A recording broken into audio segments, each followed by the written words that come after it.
Good evening, everybody. I once again welcome you to this great session of e-seminar. And on to welcoming the guest, I ask Mr. J. Ravindran. Mr. P. Bakiraj, kindly mute your audio.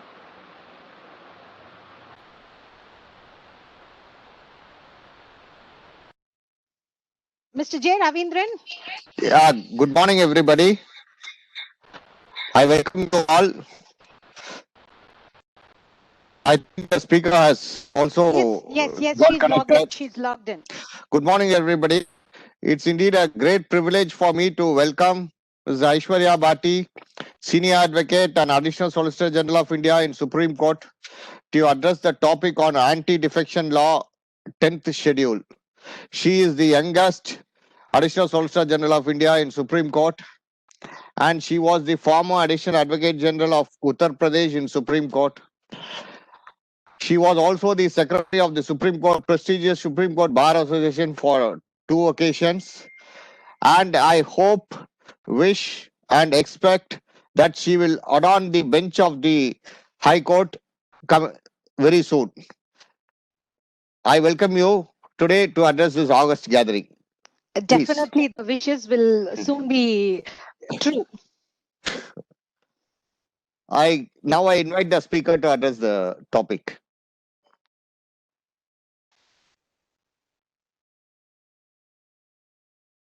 Thank you very much, Ravindran ji. A very warm good morning to everyone on a Sunday morning. I'm sorry for having troubled you with the schedule of Sunday, but Ravindran ji felt that 10th schedule is something that I should speak on, and since I come from Rajasthan, and Rajasthan is right now the hub of that political activity with regard to these schedule 10. So, of course, I must confess I have not really dealt with Schedule 10 in my professional capacity.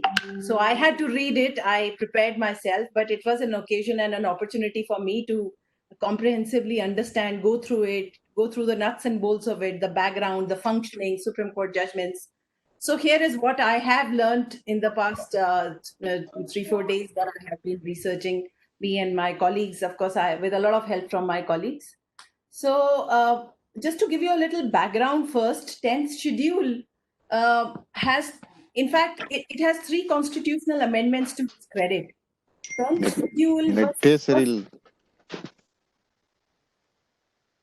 schedule was first included in the Constitution by way of 35th Amendment Act. And at that time, 10th schedule was nothing the way we understand 10th schedule to be currently. At that time, 10th schedule was exclusively for Sikkim, and Sikkim at that time was an independent country. It was a monarchy and not part of India like it was. So there were special provisions with regard to Sikkim, which constituted 10th schedule of the Constitution. But of course, we all know the history. Just within a year, Sikkim acceded. And there was a referendum in Sikkim in which 95% of the population of Sikkim wanted to accede to India. So in terms of that referendum, Sikkim became a part of the country, and then it was then it was omitted. So the second constitution amendment came in, which was 36th Constitution Amendment in 1975, which did 3 things. It added Sikkim to the list of states in first schedule, and it omitted the 10th schedule because that was for giving special provisions qua Sikkim when Sikkim was not a state. Then the need for 10th schedule that we understand today, like anti-defection laws, that ultimately comes much later in 1985 by the second Constitution Amendment Act. And this is when that I understand today was inducted in the Constitution. This 10th schedule, look at it. The 10th schedule along amendments made in Article 1 and Article 191. These are both articles with regard to disqualification of the member of parliament and disqualification of the member of assembly. I have a lot of echo. I hope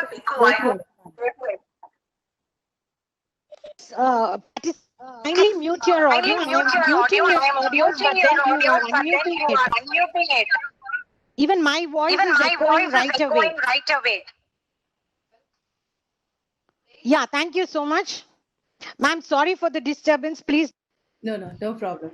This is the new normal. We have to get used to this now. The virtual mediums are the order of the day. Yes, ma'am, sure. Sorry, ma'am. No problem. If there's a problem, just let me know in between. I may be in a... No, we didn't want to disturb your flow because it's supposed to be a very interesting topic, ma'am. So that is why I'm asking the audios, the participants not to unmute their audios. Yes, ma'am. Thank you, ma'am. So, 10th schedule then came to be added in the current avatar that is there in the Constitution by way of 52nd Constitution Amendment in 1985 by the then Rajiv Gandhi government. There is an interesting anecdote to this also. I mean, the background is, it's always interesting. Of course, there is a official statement of objects and reasons why this was included in the Constitution.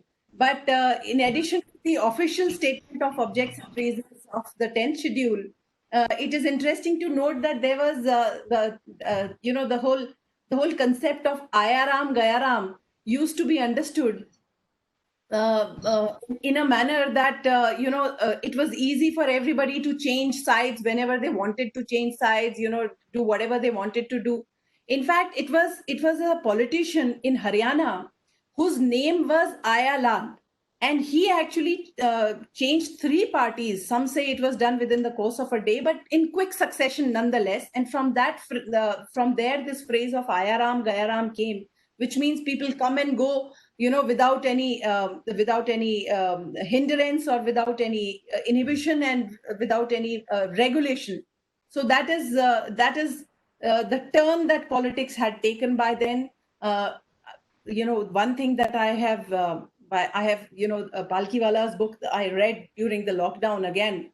And one thing that I have understood from that, again, when I read it over and over again, I realized that it is important to understand legal concepts and the jurisprudence of constitutional provisions with the political and social reality of the time. That makes puts it in a better perspective and allows us to appreciate it in a better manner. So I'm going to do the same thing. I'm going to draw your attention to the India of 1985, when we were getting out of the whole culture of brute majorities that India saw in the first 3 decades after its independence, after its formulation as a young republic democratic country. The era of coalition governments was kicking in. That was becoming the order of the day more. And with the coalition politics and parties having slim majorities and thin majorities, the whole concept of defections became, it attained alarming proportions. And that is the background in which it was felt that defections need to be controlled, they need to be regulated. It cannot, it is an hindrance to the very democracy that of our country. And therefore, in that background, in 1985, this was brought in. Now, interestingly, the statement of object and reasons, I have to read this one line from the statement of objects and reasons, which very categorically laid down that the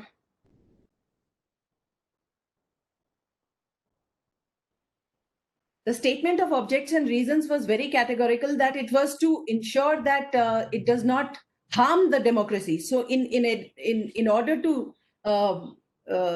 make sure that the democracy is protected, this was included. And if you see the statement of thereafter the second amendment that was brought in. Now first I will take you to the 52nd. I must take you to at some length to the 52nd amendment.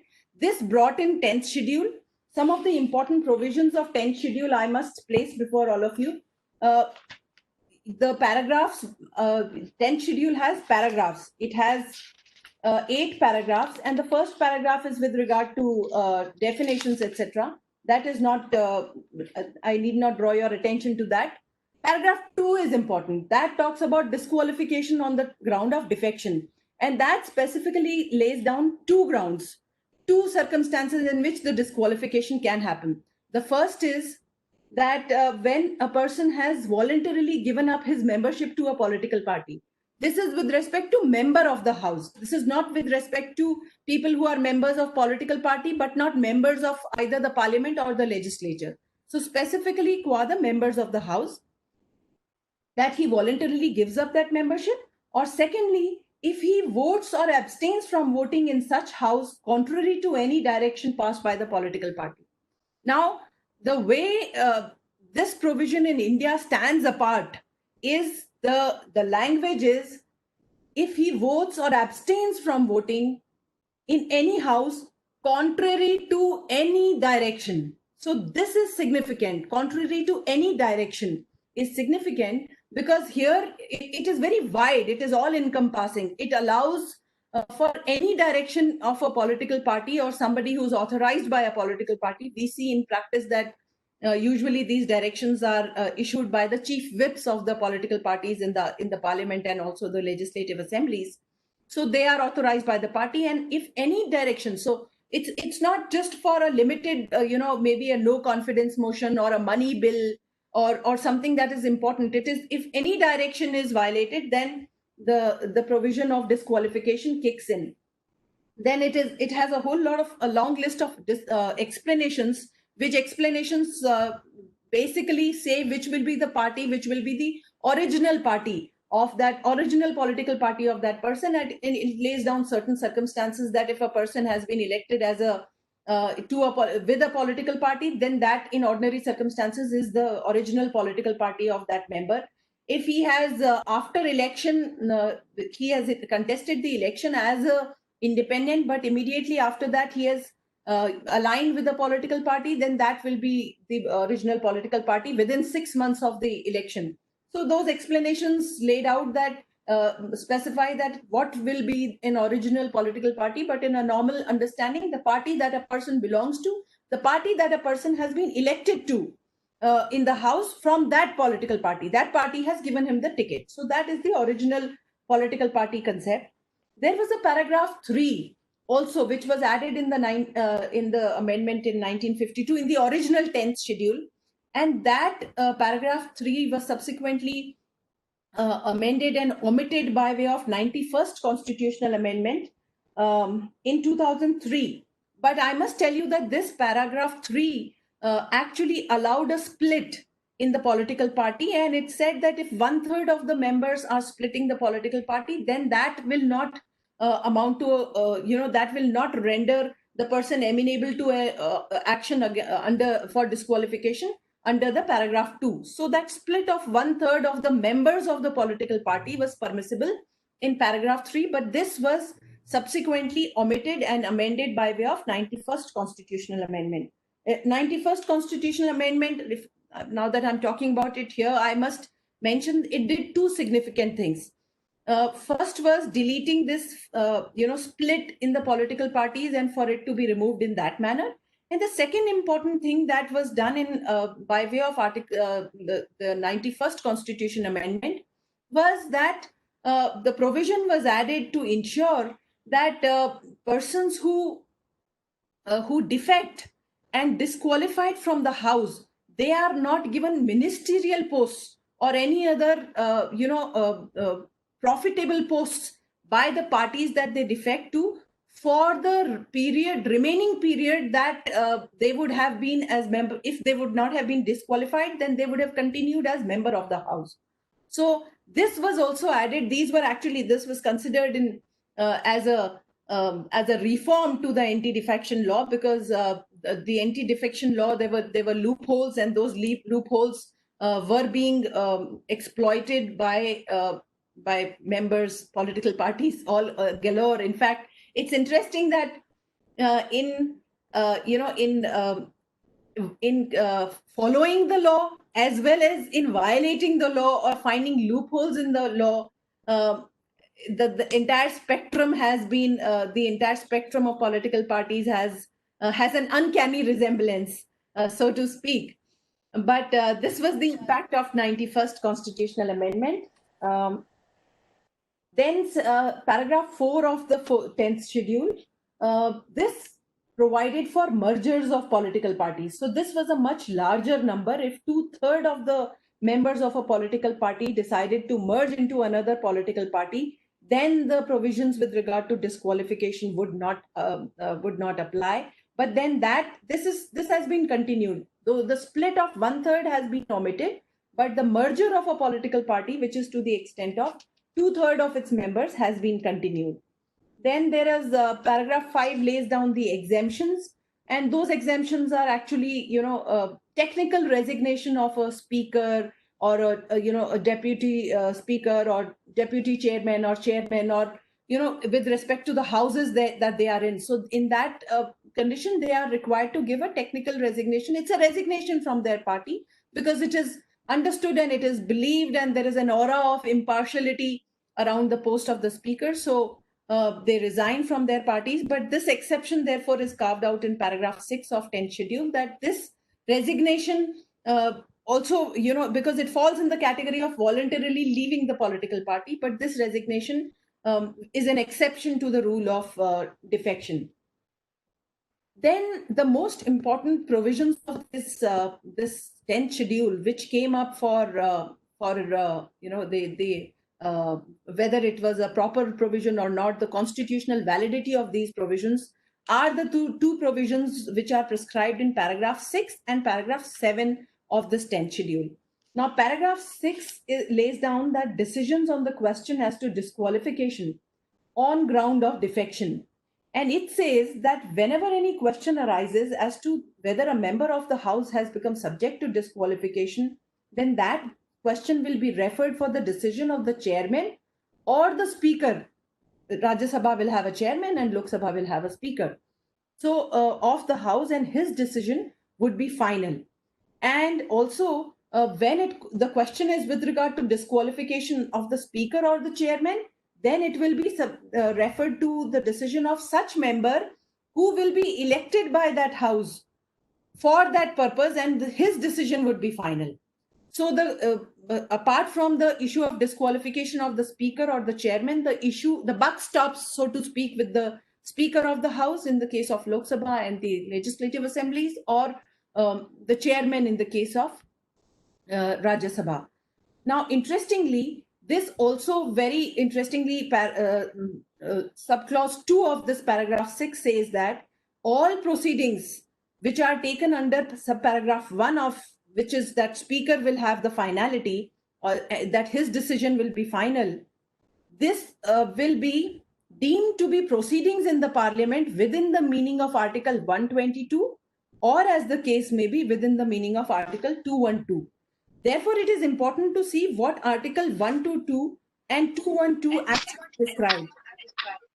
Just to remind all of you here itself, because we need to have the right sequencing. I hope I continue to be audible. So Article 122 is part of Chapter 2.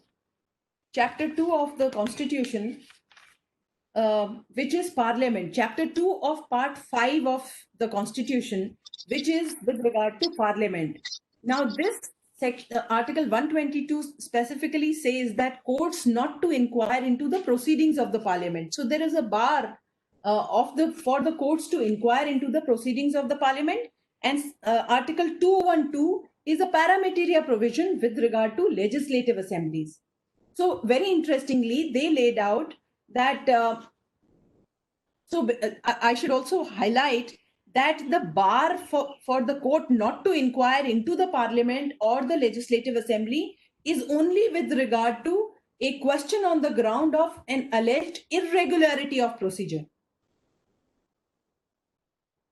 So that is Article 122. And secondly, it says that no officer or member of the Parliament who is vested with powers under the Constitution shall be subject to jurisdiction of any court in respect of the exercise by him of those powers. So it is in a way immunity given to the procedures in the Parliament and the legislative assemblies to ensure that the procedure, there is no inquiry of the court into the procedure which is adopted by the Parliament. Also, the person who is exercising those powers, he is not questioned in the law with respect to the powers that he has exercised. So to bring you back to Schedule 10, it was specifically stated in paragraph 6, it has been stated that the for the purpose of these proceedings, which is the proceedings with regard to disqualification for defection, which is exercised exclusively by the Speaker or the Chairman of the House, will be treated to be proceedings under Article 122 or Article 212, depending on whether it is in the Parliament or whether it is in a state legislature, which was to ensure that the inquiry by a court into the procedural aspects of it is completely taken away.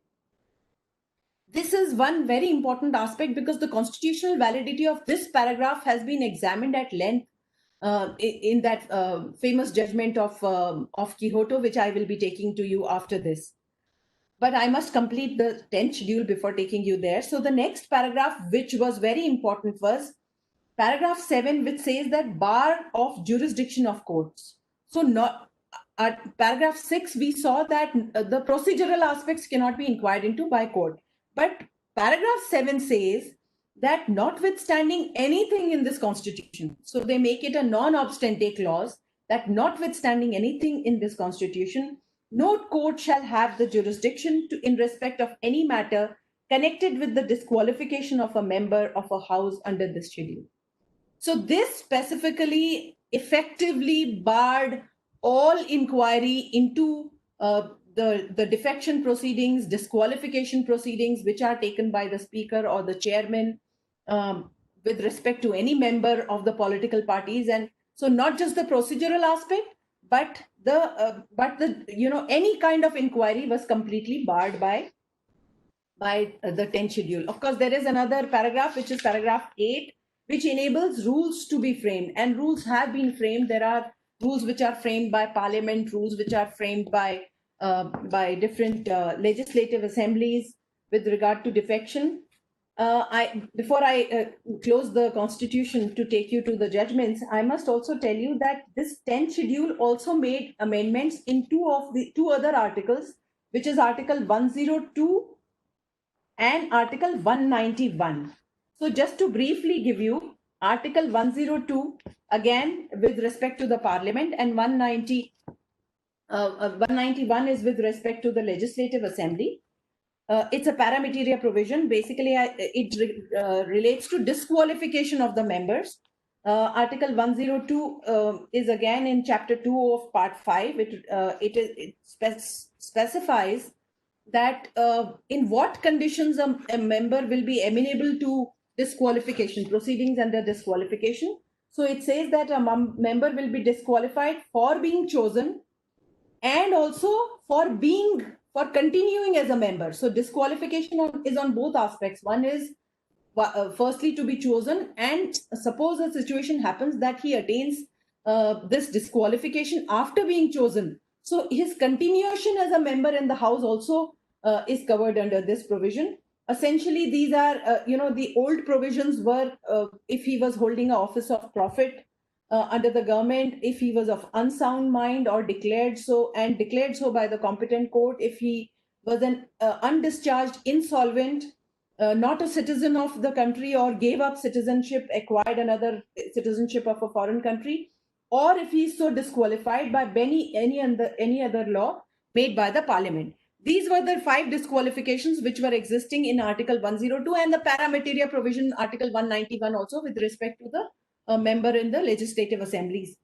The provision that was added here, along with the 10th schedule, was subarticle 2. And this subarticle 2 said a person shall be disqualified for being a member of either house of the Parliament if he is so disqualified under the 10th schedule.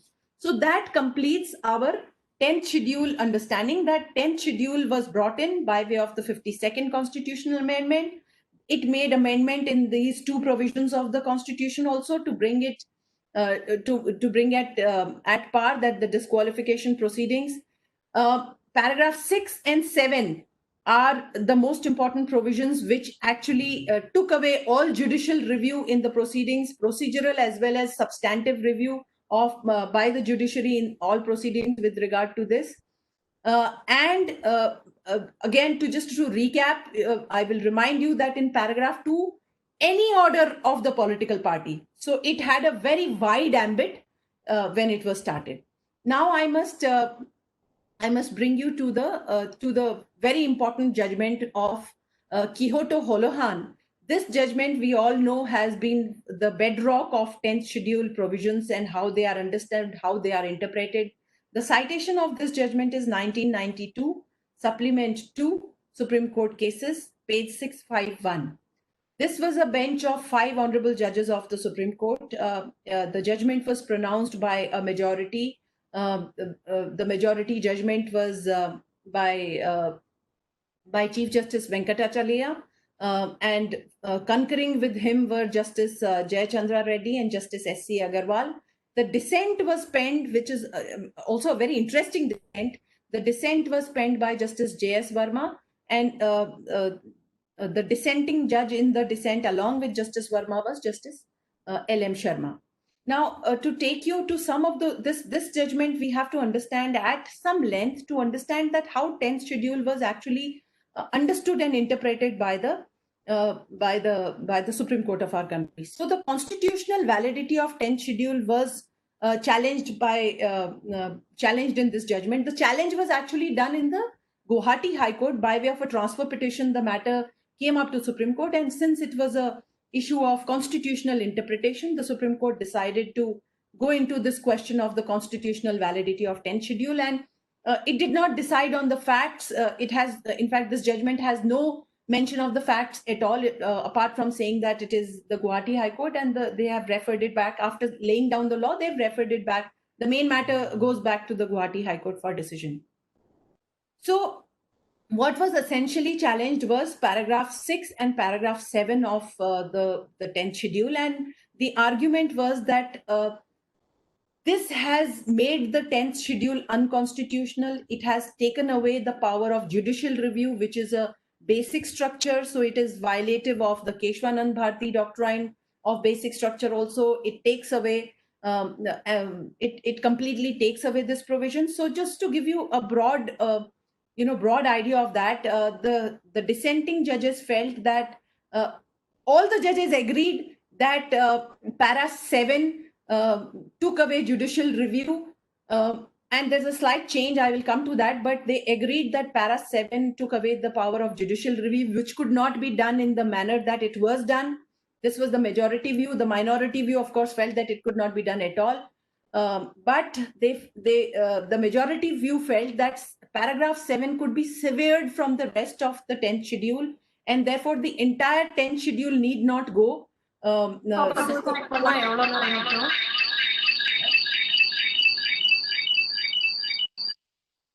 Sorry, there is some disturbance. So they employed the doctrine of severability to sever the paragraph 7, which took away the entire power of judicial review.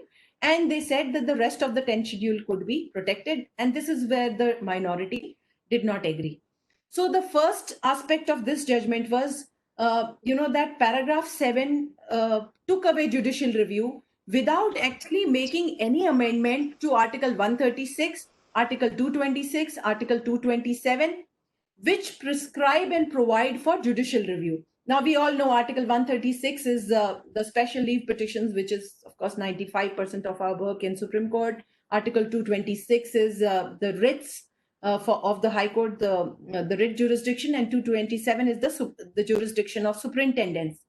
So this was challenged, and the majority view is very interesting. So they also take help of Article 368(2), Proviso B, which requires that whenever the Constitution has to be amended, any changes to be made in Chapter 4 and Chapter 5 of the Constitution, which is Union Judiciary and the State Judiciary, then it also requires, then under Article 368, Subarticle 2, Proviso B, it also requires that the state legislatures, at least one half of the state legislatures must ratify it before it is presented to the president for the presidential assent. So on this ground, the majority found that indirectly changes were made by the 10th schedule in chapter 4 and chapter 5, because the power of judicial review under articles 136, 226 and 227 were taken away, and this change was not ratified, and therefore the paragraph 7 was not properly it does not meet the test of constitutionality, and it was declared to be unconstitutional. The minority view was that they said that here this change, I mean, they said that paragraph 7 again was not independently given assent to by the president. It was a part of the whole 10th schedule, and therefore the whole assent of the president was bad. That was the view that was taken by the minority judgment, which was penned by Justice Verma, like I mentioned.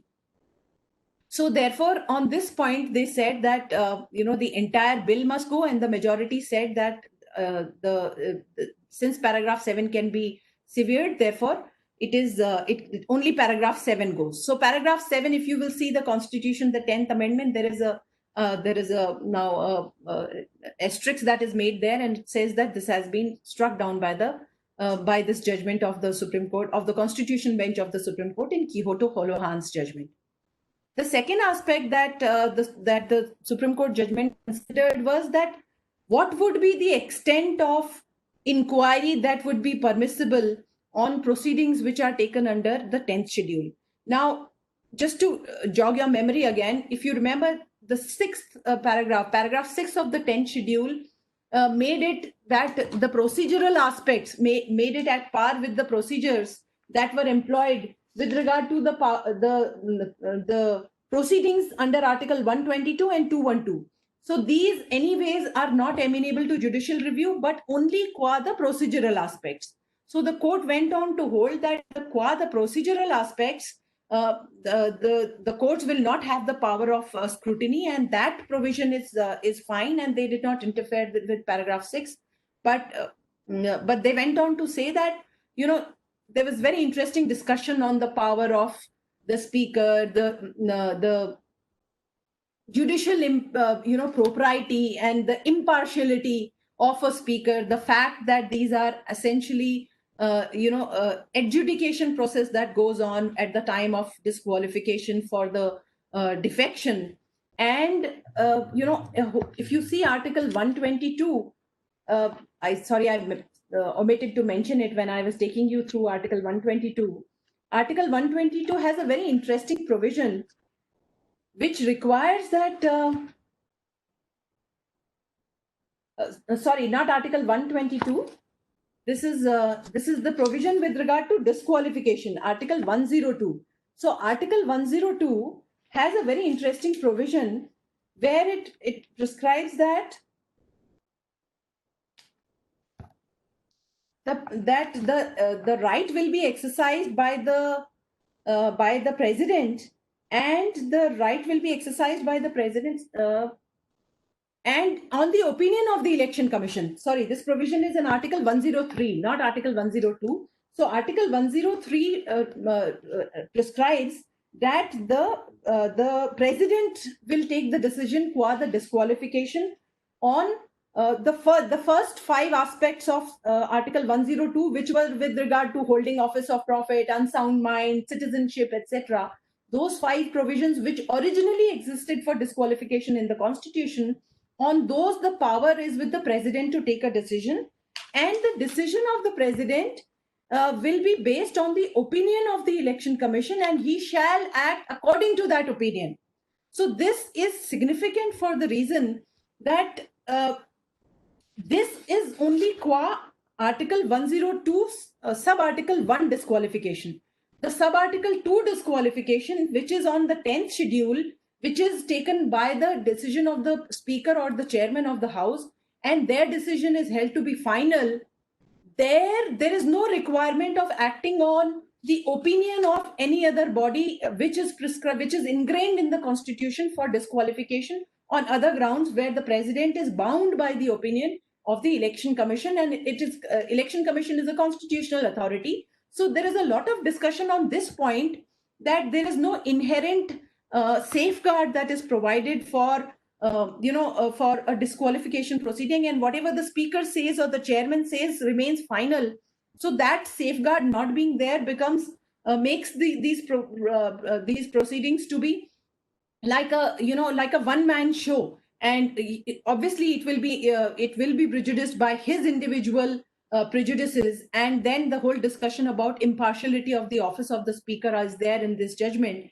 And of course, the minority view is more scathing on the discussion of the impartiality of the judgment, where it says that it compares the speaker with the election commission, where election commission is the constitutional authority and with a fixed a fixed tenure and a tenure which is guaranteed, whereas speaker is somebody who's elected by the majority in the house, and it is only subject to that majority till he enjoys that majority in the house, which is invariably the largest political party in the house at that point in time, and it is subject to that majority. Therefore, he does not enjoy the same latitude and the same freedom of tenure that is available with the election commission. So this whole discussion is qua impartiality of the speaker. Of course, ultimately the court said that the whole concept of judicial review was brought in with this in the background, that there has to be a judicial review, though there may not be a judicial review at the point of procedural aspect as laid down in paragraph 6, but then for judicial review has to be there. But then what would be the scope of that judicial review was also very categorically laid down. And the court said that essentially, if there are infirmities which are based on unconstitutionality, there are infirmities which are based on malafides with regard to non-compliance with rules of natural justice, these, with regard to power of the speaker, because when the speaker or the chairman is exercising that power, then they are acting as a tribunal, and then they are amenable to judicial review. So this inquiry, this judicial review, which is prescribed under Articles 136, 226, and 227, insofar as infirmities are unconstitutional, malafides, non-compliance with rules of natural justice, perversity. So to this extent, judicial review is available. And but interestingly, now the Rajasthan twist comes here. Interestingly, the court also said that judicial review will be limited to the questions of jurisdictional errors based on unconstitutionality, malafides, ultra vires, violation of natural justice, and perversity, but at the stage when the decision has been taken, unless the interim decision disqualifies or has such an impact on the disqualification that it amounts almost to like taking a final decision or causes a irreparable injury. So the whole concept or the whole principle of prima facie case, irreparable injury by way of an interim order is added here. But essentially, the court says that the judicial review or the inquiry of constitutionality will be limited to when the order has been finally passed. So this is where the Rajasthan case is actually hinging on this aspect. The matter came up on an interim stage. It came up before the Supreme Court, even before the Friday judgment was pronounced by the Rajasthan High Court and Supreme Court. The issue that was raised was, I happened to be in that court. I was attending to my another matter that was the air pollution matter. No, that was the master plan matter. The Delhi master plan matter was listed as item 2, and that was 1. In fact, this was 2, but it was taken up. So I did have the occasion to hear the virtual proceedings of the court in the Rajasthan matter, and it was argued on behalf of the speaker who had brought this action to the Supreme Court, that Mr. Sibal was appearing for the speaker, and he argued that the ratio of this court is very clear in the Constitution bench, and the judicial review, that inquiry, is permissible only at the stage of final decision, and it is not permissible at an interim stage when only a notice of show cause has been given by the speaker. So they were essentially relying on this aspect of the judgment, that at interim stages interference cannot be made by the court of law, and the counter view, the contra view that was given by Mr. Salve and Mr. Rodgi, who were appearing for the respondents, was that the speaker had himself participated in the proceedings before the High Court. They had, they urged their grounds before the High Court. They took their chance before the High Court. They have raised all these issues. And now when the order has been kept reserved for pronouncement, then they have come before the court. So this is not a proper stage. And the Supreme Court also felt that this raises important issues which would need to be gone into at some length. So the matter has been the Rajasthan matter in the Supreme Court has been kept for Monday. The hearing will continue on Monday. Of course, we have seen on Friday that the Rajasthan High Court has given a order, which is also an interim order, where they have framed these questions which they would like to go into. And of course, that interim direction is there for the speaker not to give effect to, which initially was accepted by the speaker, but then by way of the judicial order. So in Rajasthan case, the inquiry is really right now limited to the aspect of the stage of interference by the court. But let me bring you back to this this judgment, which is the basic judgment, and which continues to be the grand norm for all such cases of 10th schedule issues. So, so the issue of basic structure was also considered by the Constitution bench, and the majority held that the conferment on power on the speaker and the chairman is not violative of the basic structure of the Constitution. The minority held otherwise. Another aspect of this judgment was that dissent vis-a-vis defection. Now, this is an interesting debate that has started, that has been ongoing. So you see that this has been considered in this first judgment also, that if you are not allowing dissent, elected members to be exercising their constitutional rights, their legal rights, you are not even allowing them to have their voice apart from the voice of the party that they are that they have.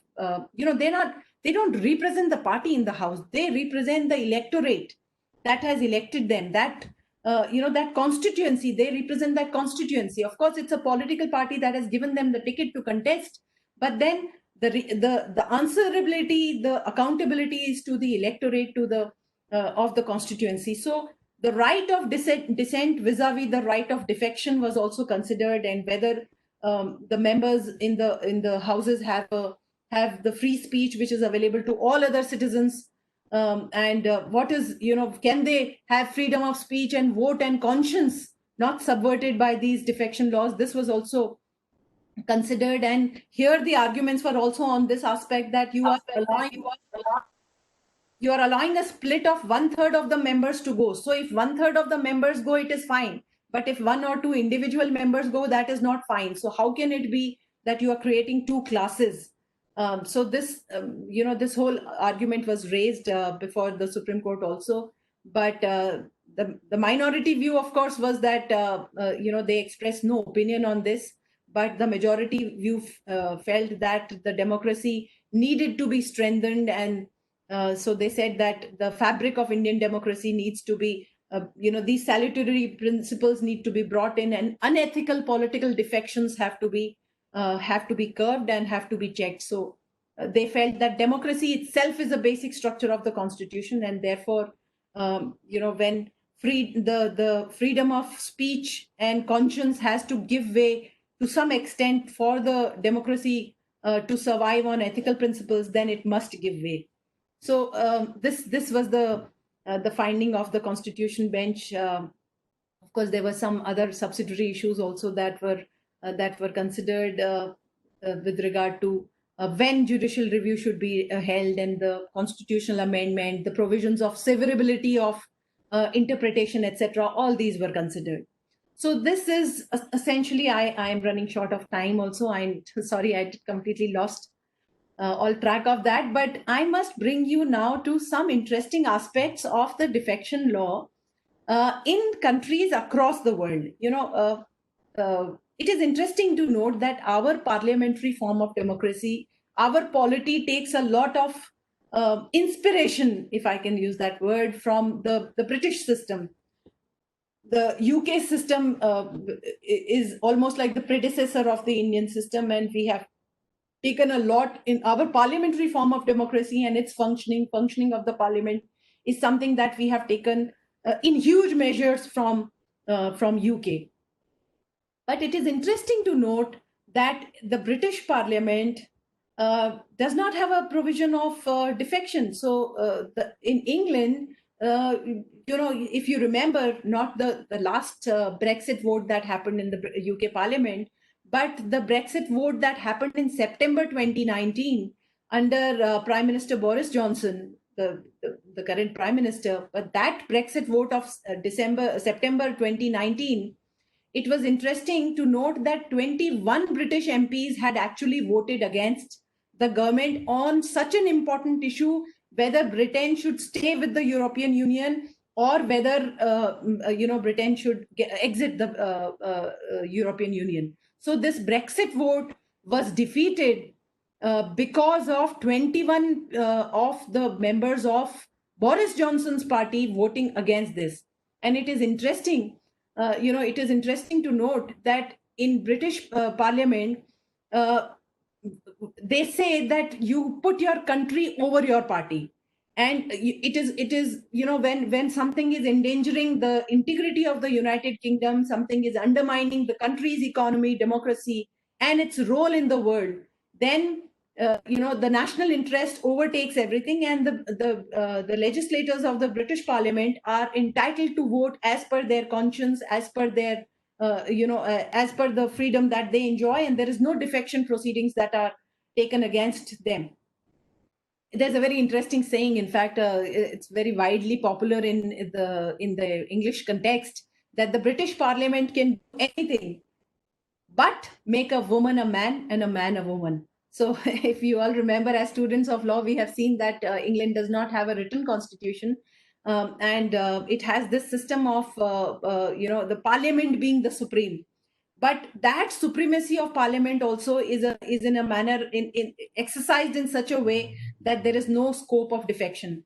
Now, at the 91st amendment to the constitution, which did some amendments in the 10th schedule. I mentioned them in brief at that time. But essentially, this 91st constitutional amendment was brought in to remove that 1/3 faction defecting, and also to make sure that nobody enjoys the fruits of the defection, so to speak, so that they are not given ministerial posts, etc. But now, interesting question that needs to be asked by all of us. The question, 1985, when the 10th schedule was brought in for the first time, the anti-defection laws were brought in for the first time, 1985. Today we are in 2020, or even 2003, when the 91st Constitution Amendment was brought in. Has there been any change? I mean, in 85, it was brought in to ensure that the whole, Ayaram, Gayaram principle that was in vogue at that time should not. It was harming the democracy in such a manner that it was not proper. It was making deep inroads into the basic fundamental integrity and structure of our democratic functioning, and that should not be permitted. But can we say that these anti-defection laws have succeeded in curbing the mischief? We are, as students of law, we all know that there is a mischief rule. Whenever a law is brought in, then there is a mischief rule which prescribes that there is a mischief. To curb that mischief, a law has been brought in. So the mischief of defection, of unethical defection, so to speak, of the Ayaram Gayaram kind of defections, and people enjoying the fruits of those defections, have they gone away? It has been 35 years since anti-defection laws have existed in 10th schedule of our constitutional democracy. Its validity was upheld, but has it really allowed it to curb that in any manner? It is interesting to note that the reforms in 10th schedule continues to be a matter of debate. The Law Commission has considered it on many occasions, and it was thought that maybe we should have that provision that I just mentioned, with regard to bringing it under, bringing the speaker to act under the opinion of the election commission. So there is an independent constitutional authority, like for the disqualification for other members, for other provisions, disqualification. Article 102 read with 103. So that is one of the provisions that has been laid down. Another aspect of reform that has been suggested is that, if you remember, paragraph 2 of 10th schedule said any direction of the political party.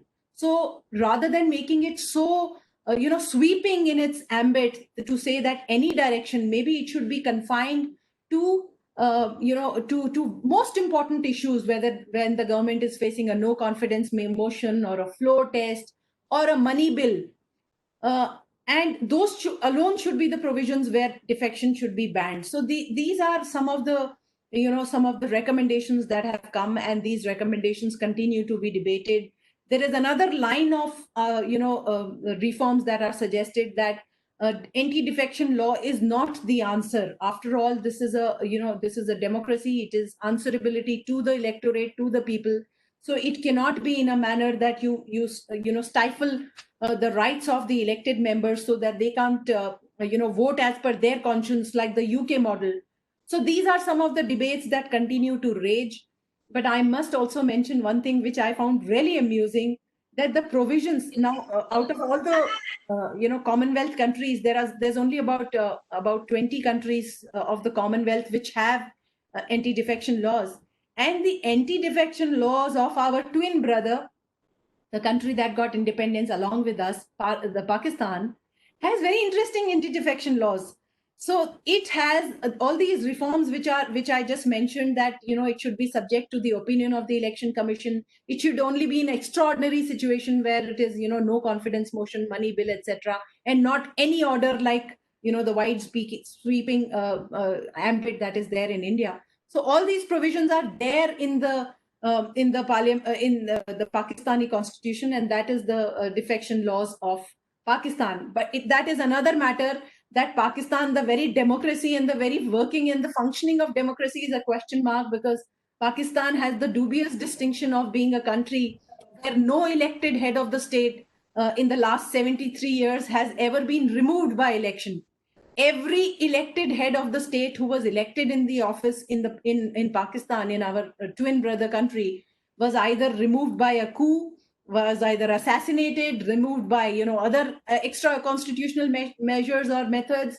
So I'm not saying that Pakistan model is a good model. I mean, if anything, it's a model that doesn't work in the form of democracy. But on defection, their laws are like that. So that is some of the research that I did in the last 3 days, and I'm thankful to Ravindranji and his team for allowing me this opportunity to understand 10th schedule, and I hope I have been able to share some of my thoughts and my understanding with all of you. Thank you so very much. Thank you. Ma'am, thank you so much. Ma'am, we've got former Advocate General of Tamil Nadu, ma'am, Mr. Vidudalai sir, who wants to have an interactive session with you. Vidudalai sir? Yeah. Madam, the lecture was really wonderful. I must thank you. My thinking was, you said there are line of thinking. Why not be interested to the election commission? That is one aspect of the matter.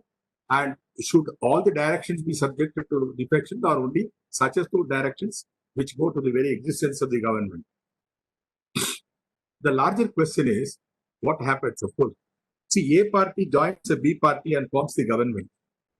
And ultimately, the B party dumps the A party and joins with the opposition C party and forms another government. So what is good for the goose is good for the gander, right? Therefore, what is good for the MLA, what is bad for the MLA should be bad for the party also. So when a political party does the defection by dumping the, the pre-poll alliance partner, right? And forming the government, and later on dumping that government and joining the opposition party to form the government, should we not have a provision so that, as you rightly said, despite the passage of 35 years, nothing has happened? So something can happen, in my perception, if political parties are also subjected to such a discipline as the other ordinary MLAs and MPs. What is your views on that? Very interesting take you have given, sir. It's a very interesting twist that you have given. I'm very grateful that you have taken the time from your busy schedule to Right, join. yeah. Share our thoughts. I It's a think, nice I think you are absolutely right, because it's the same standard. You are right that what is goose sauce for the goose has to be the sauce for gander. So what is the standard that we expect a single or two or three or few legislators or members of the houses to follow? That same policy must follow, because we've seen what you are saying is a very prevalent norm in our country. We have seen that countries pre-poll alliances, when you are going to the electorate in a pre-poll alliance, that means you're going in a manner, you're projecting yourself and you're seeking vote together, that you are going to govern together. You have a common minimum program. You almost have a project or a program, a common minimum program, the points on which you are going to work. But soon after the election, we have seen it happening too many times, that the politics of convenience takes over, and what is known as unholy alliances takes over, and after post-poll alliances go on. So one more point. I mean, sorry for the interruption. I agree with you on your Yeah. opinion completely, sir. Now, now that you are there with the Senate government, instead of finding out whether it should be election commission or the speaker, why not a right to recall to the people of the constituency? I mean, very difficult. I know, I can understand that practically difficult. Ultimately, why not a right to recall? Suppose, say for example, 25% of the electorates give a petition saying that now that my MLA has switched over to the other party, therefore we want to recall. I mean, that is a larger issue. I want to have your views on that. By the people of the constituency. When the MLA or MP defects, 25% of the electorate of his constituency can file a petition to recall the MLA or MP. What is your view on that? I think I feel, sir, it's a good idea, but will not readily agree with it, because I feel that our democracy and our electorate needs to attain more maturity. In the last 74 years, we have matured as a democracy, we have matured as electorate, but I think this may become counterproductive, because the kind of slender margins that people are anyways elected to by the constituency, sometimes they may not have with multiple candidates being in the fray, the winning margin may not be too much. And in such cases, if you leave it to the 25% of the electorate to bring them back, then forever it will be that. Then you are defeating in a way the 75% of the people of the constituency who want to continue that person to be their elected representative. To submit a petition for disqualification, not for disqualifying, to submit a petition for disqualification. Anyway, it was a wonderful lecture. I must thank you. I'm only sharing my thoughts. Thank you so much, sir. Thank you so much. Madam, we've got a surprise for you. There's a friend of yours, Nandini Gore, here wishing to her. Nandini, ma'am, are you able to hear me? Yeah, I can. Can you see me? No, ma'am, we are not able to see you. No, we can see her. Yes. Yes, ma'am. Can you? Yes? Yes.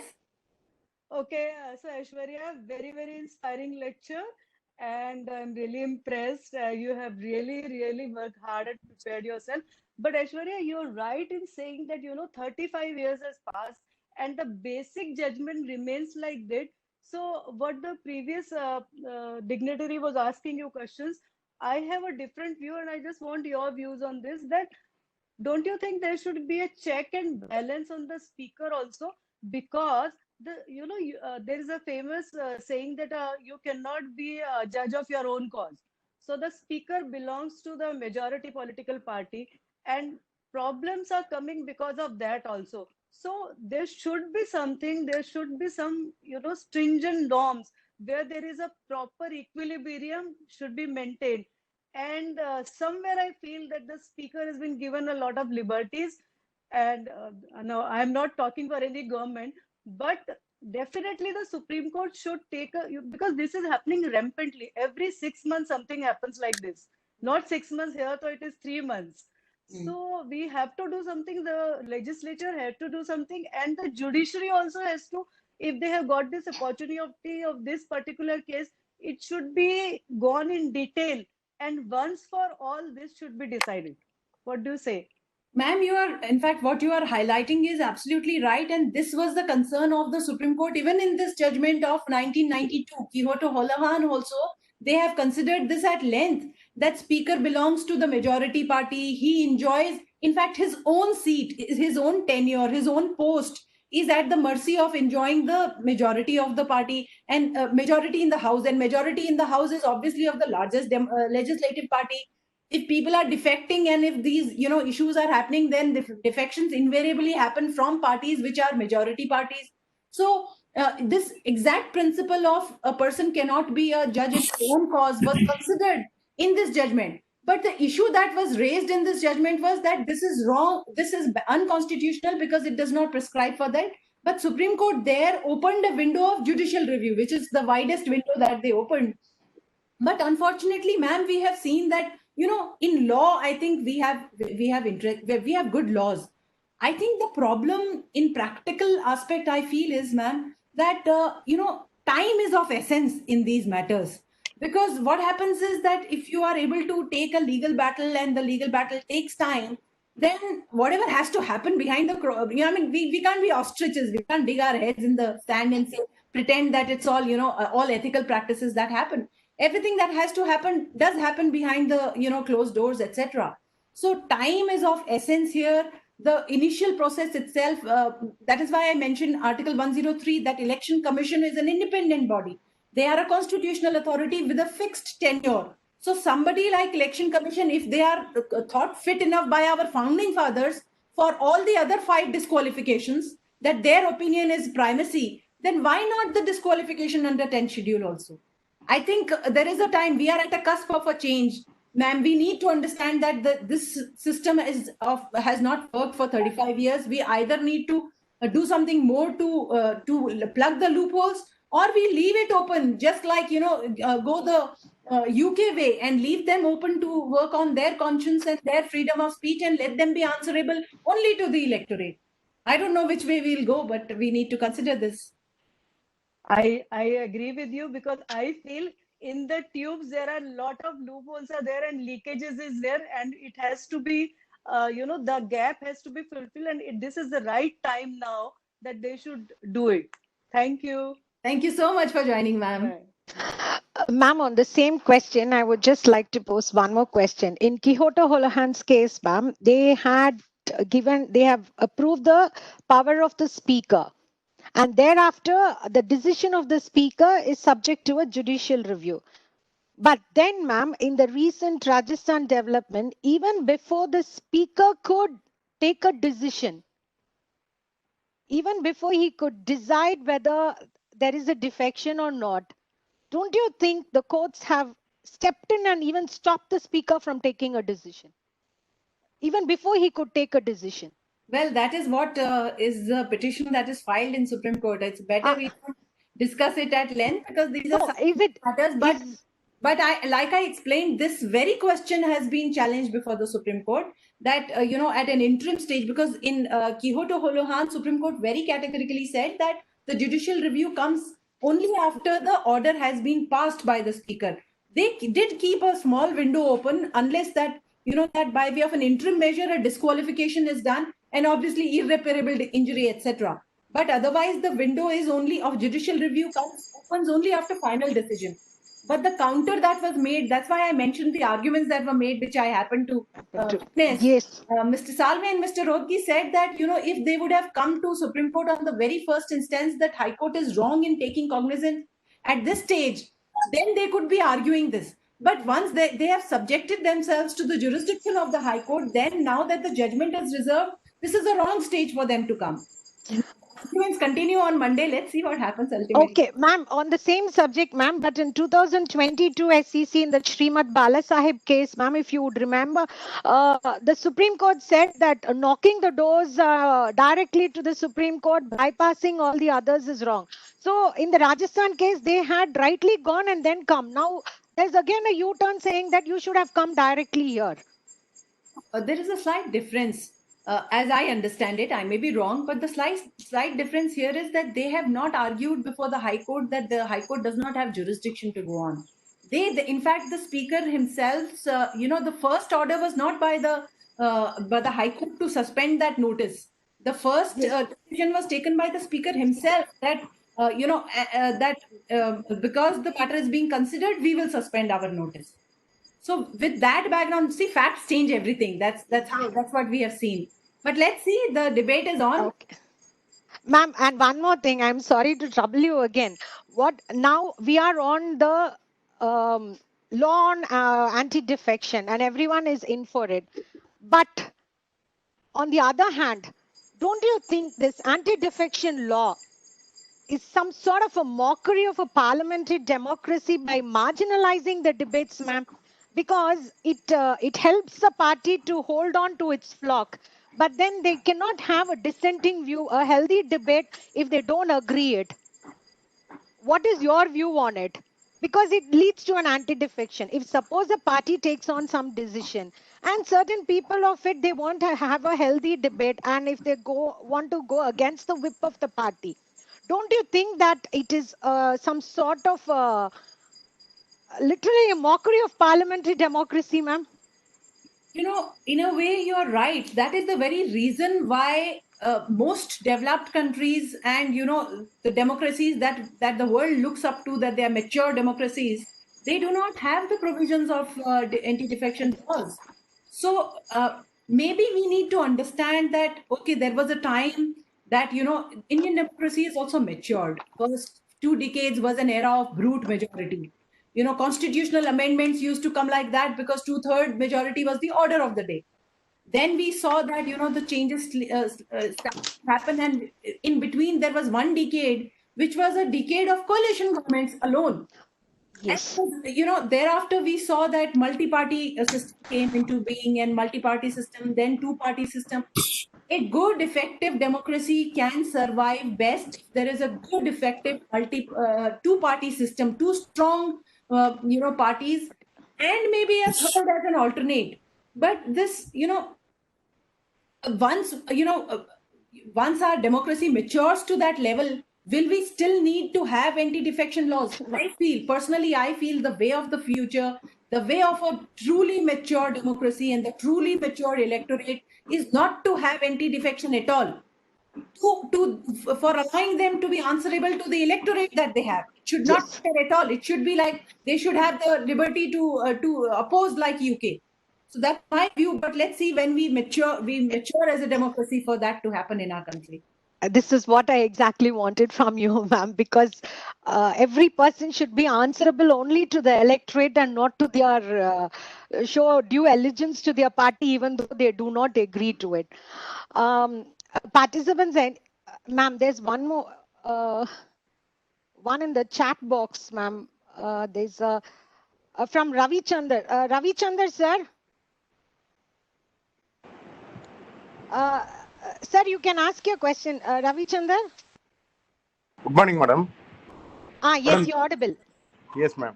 Madam, suppose a bill is introduced by the group in the assembly, and few of its members feels that the bill is against the constitution, but there is a whip to vote in favor of the bill. There is no party indifferences or anything. As a legislator, I feel that the bill may be virus to the constitution, and if I vote against the whip, then Schedule 10 can be applied to this. That is correct. The one which I was asking. There is no inter-party dispute or anything. Yes. That is correct, sir. Any direction. So the 10th schedule applies to any direction by the party or the party whip, unless condoned by the party within within a reasonable time thereafter.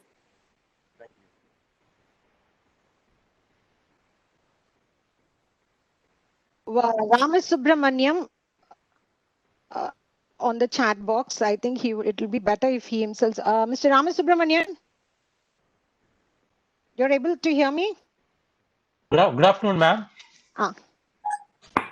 Ma'am, my question is, now we are observing everywhere scientific manipulation of the situation in case of anti-defection. It is being followed by both the sides of the spectrum. So will it be considered as mischief by the judiciary? That is my question, ma'am. Your views, please. Sir, the way we have understood the mandate of the judiciary in the constitution and the way judiciary itself has worked, the mandate of the judiciary is not to suggest how the system should be improved. The mandate of the judiciary is to be the chief interpreter of the constitution of our country and to see that unconstitutional things do not happen. As and when there is a challenge to any provision that is unconstitutional, they will strike that down. Apart from very few examples, very few times, like in the Vishaka judgment, they went and laid down guidelines to curb sexual harassment of women at workplace. They felt that that was an extraordinary measure where they should lay down guidelines, but they qualified it by saying that because there is no law, therefore we are laying down guidelines. But once the law comes, then these guidelines will operate only till law comes. That is another matter, that the Vishaka judgment came in 96 and the law only came in 2013. But I don't feel that we should expect from the Supreme Court or the courts of our country to give direction of how the democracy should proceed further. This has to come from that job is assigned specifically to the legislators and legislators working for the electorate. So I think it has to be left there, and that system has to work that way only. That's how it is prescribed, sir. Ma'am, we've got one Mr. K.R. Shankaran all the way from Coimbatore, madam. Shankaran, sir? Good afternoon. No, I'm far down south and a trial court lawyer. I thank you for taking us through this anti-defection. By the idea of there being no defection for a matured parliamentary democracy, I still have a question on that. It may be a very fundamental about disqualification on the ground of anti-defection. That is only for the length of the period up to the elected period, or it travels beyond that for a particular number of years, even after the elected period for a subsequent election.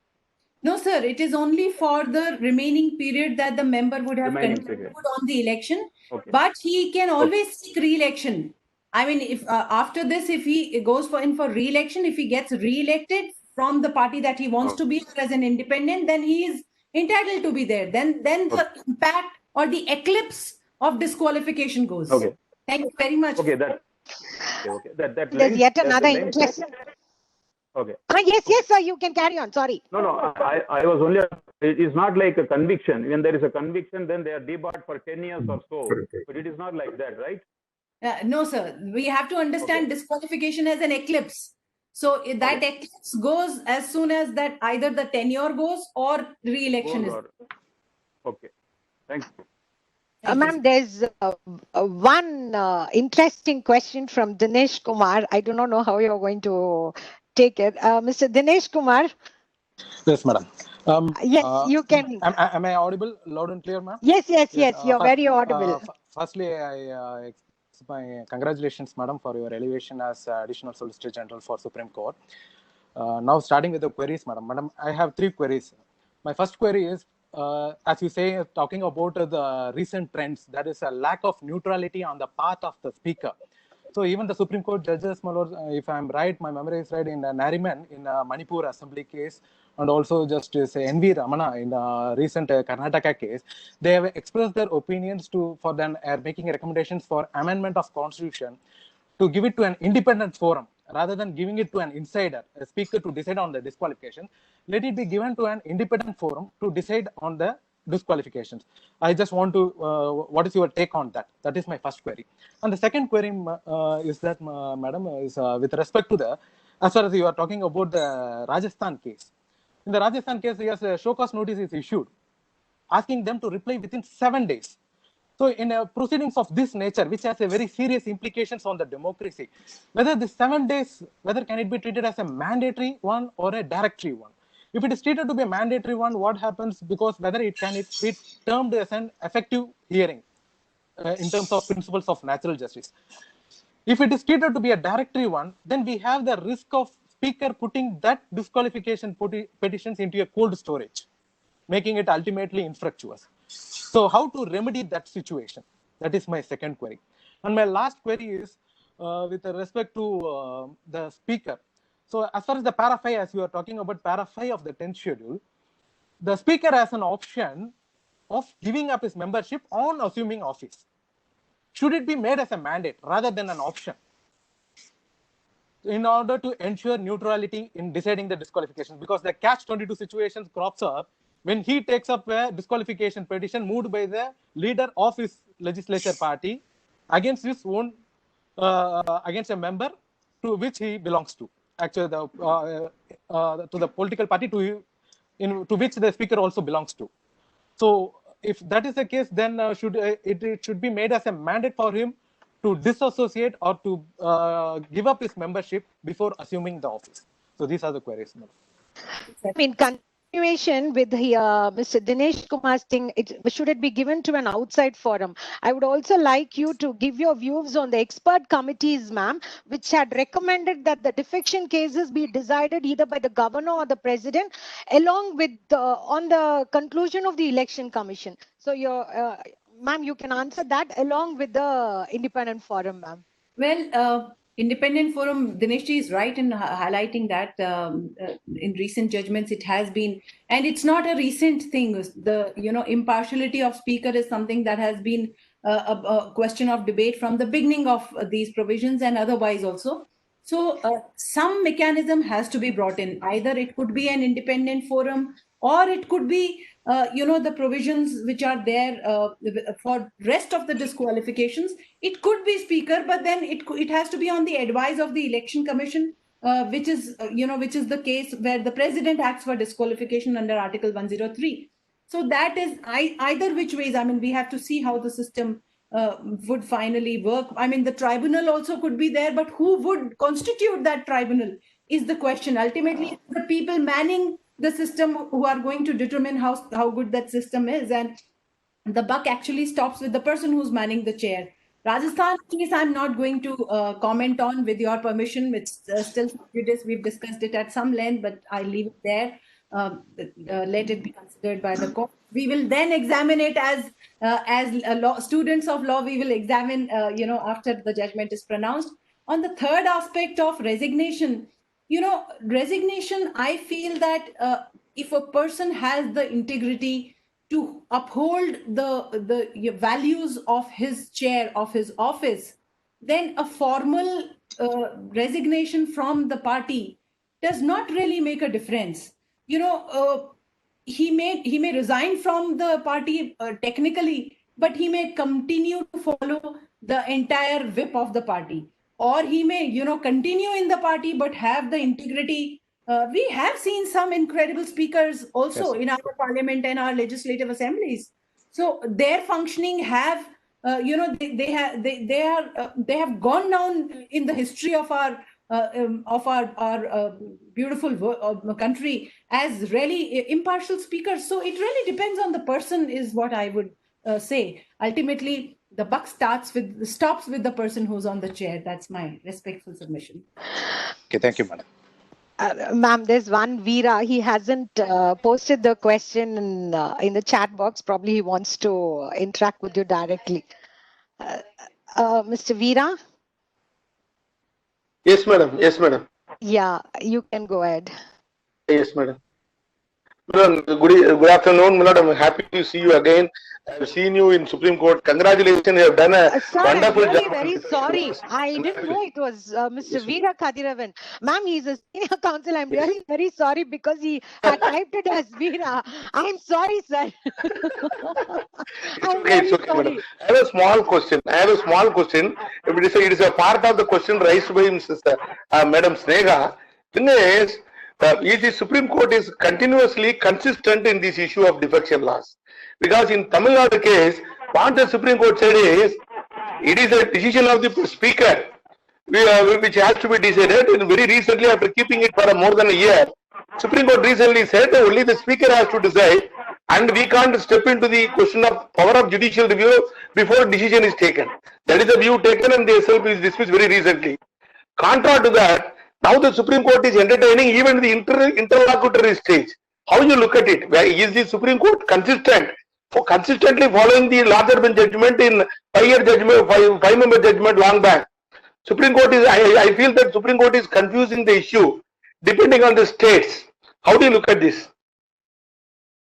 Sir, I think in our country we know as students of law that the Supreme Court is the only institution which can afford to be inconsistent and get away with it.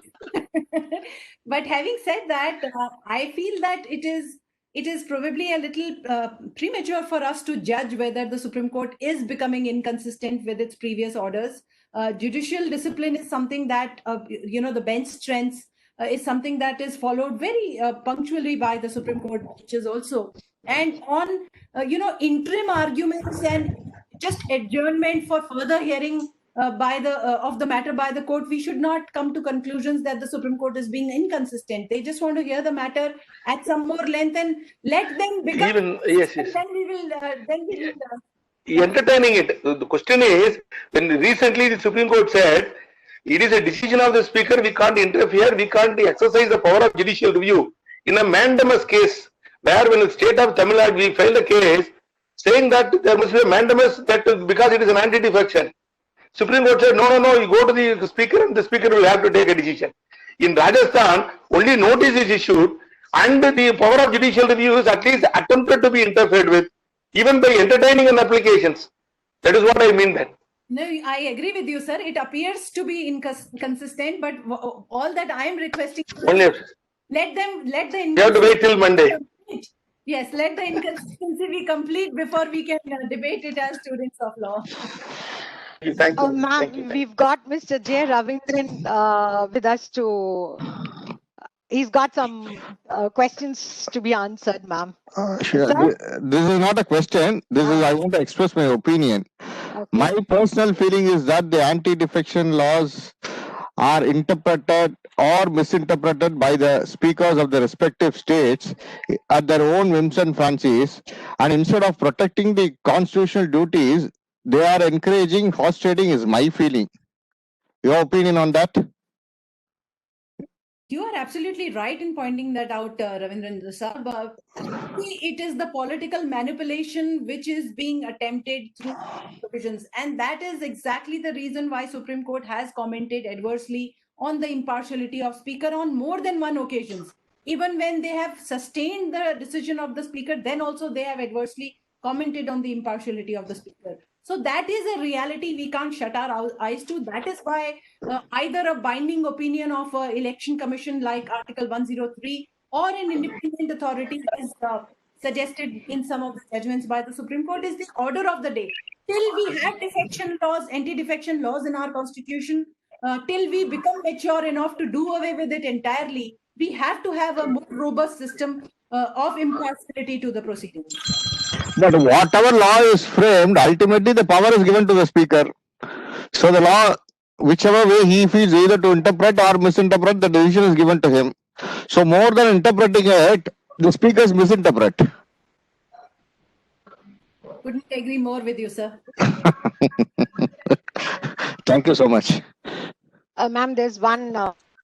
Ma'am, I'm really very sorry because this happens to be a very interesting and sensational topic, ma'am. There's yet another question from one Mr. Syriac. Syriac, are you able to hear me, or should I post the question which you have posted? He's there, ma'am. Posted because I am facing some internet issues. Hello, ma'am. You're fine. Yes. Ma'am, my question is whether there is any limitation period to bringing an action for defection, because the 10th schedule doesn't specify any period as such for bringing in an action again for defection. So my question is whether there is any limitation period except if the whip is violated, it can be condoned within a specific period. In other cases, whether like for voluntary giving up membership, is there any period of limitation? This is my first question. And secondly, ma'am, in some local authorities prohibition act, it says that it prescribes a limitation period for bringing in an action for defection. So whether that would be against the very object of the anti-defection law, because I am from Kerala. Kerala local Authorities Prohibition Act says an action for defection has to be brought in within 30 days from the date of deemed defection. So I feel that it is inconsistent with what is there in the 10th schedule of the Constitution. So if you could share your views on that. Frankly, Siriakji, I have not examined the issue of limitation. You are right in pointing that out, that the 10th schedule does not prescribe a limitation. All that it says is that unless that absentation, etc., voting, etc., has been condoned within 15 days. So the time period that is prescribed in paragraph 2 is only for condonation within 15 days of that action that is supposed to be the cause of action for disqualification proceedings, anti-defection proceedings. But you're right that involuntarily giving up, there is no limitation. I would assume that the rules which are framed, if you see paragraph 8 of the 10th schedule, there is a provision for rules to be framed, and rules have been framed by many legislative assemblies, and the parliament also has framed rules. I have not really gone into those rules to see if the limitation for disqualification is prescribed. But I would assume that if it is prescribed in the rules framed under paragraph 8, then it would not be contrary to Schedule 10, because Schedule 10 does not prescribe a limitation. If Schedule 10 would have prescribed a limitation and the rule would have gone against it, then it would have been wrong. But because Schedule 10 has a gap with regard to limitation, and if the rules fill up that gap, then it would not be held to be unconstitutional or illegal or contrary to the parent statute. Then fixing a limitation, wouldn't it be against the object of the 10th schedule? Because the object is to prevent this political defection. That's not, I was... Well, no. I would feel, Siriakji, that this argument can go for all limitation provisions, for all actions, because essentially you are negating or restricting a lawful right by prescribing a limitation. So that right exists, but you can't enforce it anymore. So the practicalities demand that limitation has to be there. But if you feel that the limitation prescribed is a very, a small limitation, or it is running contrary to the object and purport of the Schedule 10, then you can challenge that provision and say that this limitation is wrongly prescribed as so-and-so, and it should at least be this much. Thank you, ma'am. Thank you, sir. Question of limitation. One, Mr. Dinesh Kumar, who had posed a question, he says that limitation of 30 days is prescribed under the MP rules. Yeah, I'm sure it's the rules. That's what but I have not. Ma'am, yes. In fact, under the rules, it has been prescribed 30 days. Within the legislature, the head of the legislature party has to bring out to the knowledge of the speaker about the act of condonation, whether the party has condoned or not.